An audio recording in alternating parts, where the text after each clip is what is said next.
The whole key is to let that chest stretch. You see how much of a stretch that is? For me, that's a bunch of the feeling I want to feel. All right, another recap until this point. I've eaten, I've slept, I've hydrated, I've warmed up my whole shoulder girdle. I stretched nice and slow, got the first exercise in, which was a pec deck. And then I went to the incline hammer strength, emphasize the stretch, emphasize put the pad in my back so I can get the stretch that I want. Before I said I like starting off with the Nautilus neutral grip press, but for some reason, this feels almost exactly the same, and it is a dip.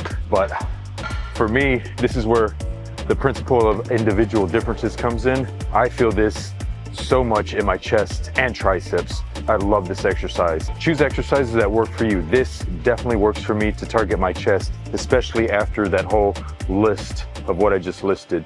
Good morning. So that last mind muscle connection and the gym bro confession videos did really well. I'm glad to see. I really took it out of myself and my own personal experience to talk about that stuff and go through it. I think that's kind of how it hit naturally. So hopefully some of y'all could identify with that and say, hey, I'm going through that too. If he can do it, I can do it, type of thing. That's the aim with all this, just to be a net positive on all this. Anyways, we're back here at Destination. I am in the 4th or 5th day of a total suck of dig, but I'm super happy to be in it. What is the dig? How I understand it, the dig is when your calories and carbs are so low, your body is forced to tap into that body fat that you have left. And I have, some more body fat on my glutes and hamstrings. So that dig, the low calories, along with the training and the cardio, is forcing my body to use the fat in my ass and hamstrings for fuel, so I can get rid of it and then peak properly, and also carb up and be full and do the whole peaking process for the competition. So having said that, I'm like 3 or 4 days into the suck of it, and it just feels like you're walking through mud. You feel like you weigh 500 pounds. You feel lazy, lethargic, fatigued, and you just have to cope with it and get through it. You have to keep working. You have to keep, I want to keep recording and everything. So that is what's going on with my body.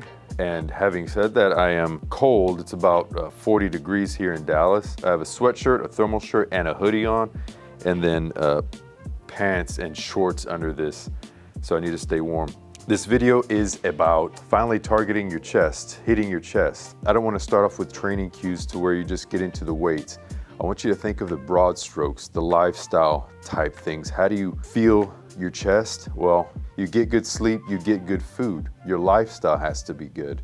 So a lot of people don't think in the big broad strokes of things. They want the immediate fix or the immediate kind of solution or a cue or something. But when you get the broad strokes, like your diet and your mind frame and your sleep right, a lot of this stuff starts to click just naturally. So don't forget the broad strokes. Get your diet right, get your hydration and calories right before you train, and of course get your sleep right before you train. That is really big. That affects your whole life, not just your physique. So let's get into the training cues now that we got the broad strokes taken care of. All right, targeting the chest. All right, so I already mentioned it's about 6 a.m. What's up, Kyle? It's about 6 a.m. Destination. I'm just, good to see you, man. That's Kyle. Anyways, I like to get a kind of a general upper body warm up. So I start off, I'm doing my upper body, obviously. I'm doing chest, so I start off with a bunch of laterals, light, getting everything moving. And I'm ice cold, so I'm not taking anything too seriously. I'm just getting in the muscle, 20 to 30 reps, warming everything up. And then I come to the pec deck and I do reverse grip, again, getting my whole shoulder girdle warmed up. So this is all about getting the core temperature up before you get into the more specific cue of the pec deck. 5 days out, I'm in the 3rd or 4th day of the really intense calorie cut, carb deplete, yada yada. So I'm super flat. So I am anxious to see, and all the pro tan washed off. So I am anxious to see me fully hydrated with that fresh wash after the tan. So it looks kind of golden, and I'll be full. So I want to do this again and compare the flat neck to the maximally full neck. This is like in Dragon Ball Z, where it's like show you the flat Nick and then the ultimate form Nick. All right, second warm-up set, still light, still slow on the contraction, slow on the stretch, still getting into the mind-muscle connection. So yeah, if you missed the other mind-muscle connection video, I like to go really slow on especially the warm-up reps. So it's a flex and a nice slow stretch, getting that proprioception or that feel of the whole chest range of motion. Flex, stretch. A good cue here is to try to get your elbows to touch. So it's not so much of the biceps, but it's the elbows touching. So that way you trigger more of your chest instead of, you know, your biceps. You don't want to train your biceps, you're going for chest. So, elbows. Elbows. Stretch. All right, I'm pretty warm.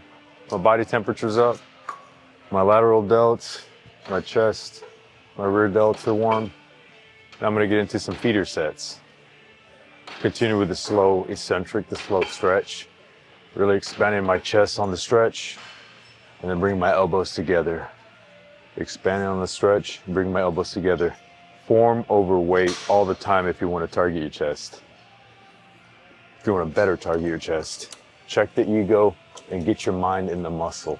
I must say something about the Prime. It really does hit. It's got something called well, all the machines have something called a strength curve, but when you bring it in here, it kind of lessens the load and you can squeeze it a bit more. They have those settings up here to do that. But if you're just on a regular pec deck, you're gonna have to really check the load and make sure that you can control the whole range of motion. All right, so just a recap from now.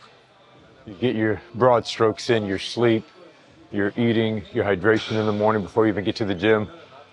I have a stem-free pre-workout that I take, and then I stay warm. I had a hoodie and 2 sweatshirts on. I got 2 pairs of pants on, but it's getting warm now, so I'm gonna take one of the sweatshirts off. It's a little bit more fitted, so I thought it would look good for the video, and I am in contest shape, so what the hell. Anyways, and this up to this final cue of really planting my back into the pad and allowing for myself to expand my chest on the eccentric or the stretch portion of the rep. That's really important. So you have 2 cues here. Bring your elbows together instead of trying to muscle your bicep into it.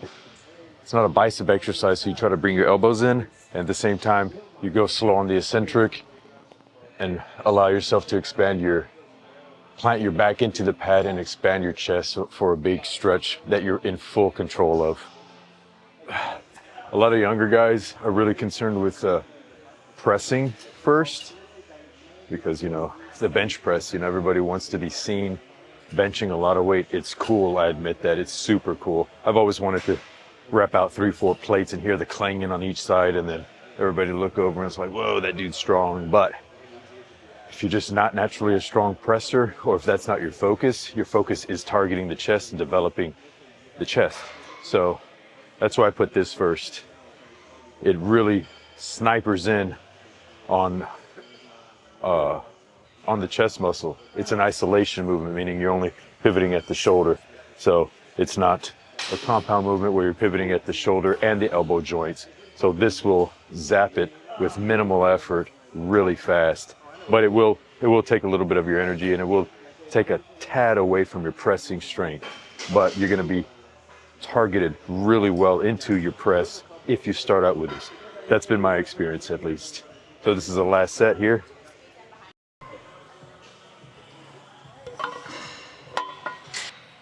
Machines. Machines are my friend.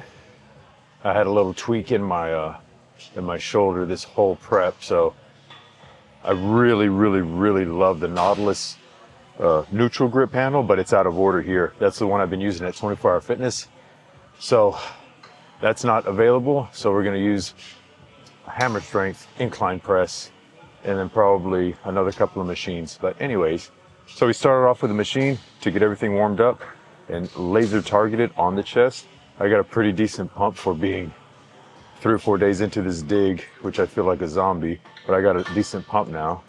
Obviously, I had a really good night of sleep, and a good breakfast, hydration, staying warm, good warm up.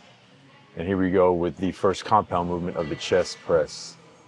So the cues here are, obviously, press up, keep your chest up, anchor yourself into that pad, and we come back, allow your chest to stretch. Well, it really helps if I would have a pad back here, that way I can stretch even more. Let me see if I can get a pad. It's the same concept on the Nautilus neutral grip handle. The seat comes forward so that your elbows can stretch further back. So this one is welded, so I'm gonna try this out. I might just need one. This might throw everything off, so I'm really just trying it.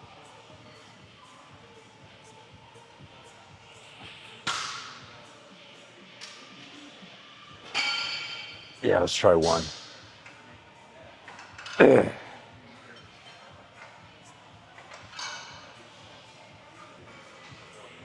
That range of motion is crucial.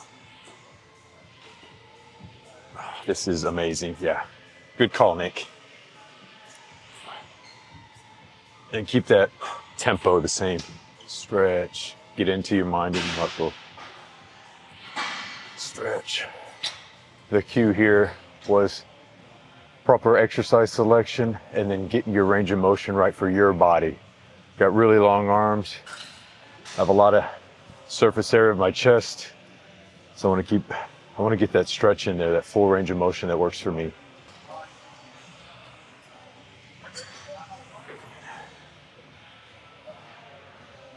Full control.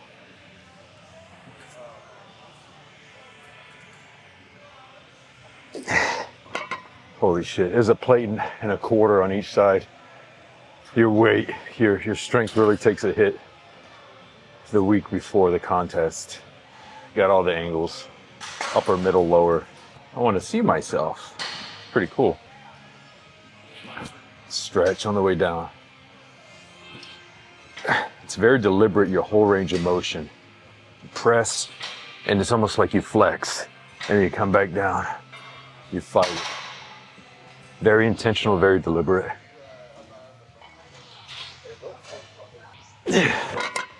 Bitch. I want to put 2 plates on just for my ego. But then I want to show you the kind of professionalism it takes during peak week. So stay in my own lane, use my own weight. So same thing here. I'm going to come real slow on the way down. Almost pause in full control at the bottom, and then press up for a contraction, and then repeat that same standardized rep and cadence for the whole set, every set, until it gets a little bit sloppy. Then I might, do a little bit quicker reps just to get more volume, but it's all in the feel. So here we go. Feels super good. My range of motion on these, I start and stop pretty low. So my fists are like almost in my armpit. And you're gonna want to play around with this one. This is a big exercise. You need to see what works for you. Maybe start off with an assisted dip machine first.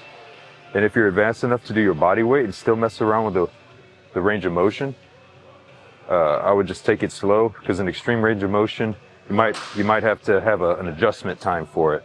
I've been doing this a minute, and that's my comfortable range of motion to really zap my chest on the dip. Second set. Slow on the way down. Full control. Press. Full control. Press.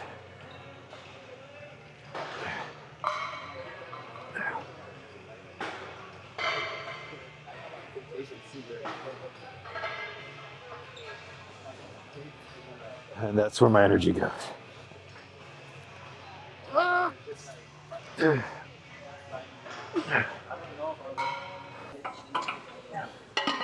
didn't add any weight to the dips because I don't have any carbs in its dig, and I feel it really good, just body weight still.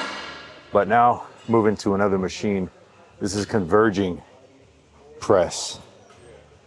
And the back pad is high enough and the the arms come low enough to where I get a great stretch. That's how I really target my chest. Slow eccentric, slow stretch, in full control. You flex and press up. As long as you're in full control, you should be able to better target your chest. Just maintain that. Stay warm, stay hydrated, be in full control. Control the ends of the rep, like Hunter says. All right, so this one is pretty much the same thing. Slow eccentric, peak contraction, and continue that standardized rep form. I think that might be it for chest. I'm tapping out with one plate on this hammer strength press. Hope this helps. I'll be back with more, but we're gonna compete first. I'll document some of that. It's always fun to document the competition. Can't wait to be full, hydrated, and looking freaky with that golden tan. See y'all back here. Peace.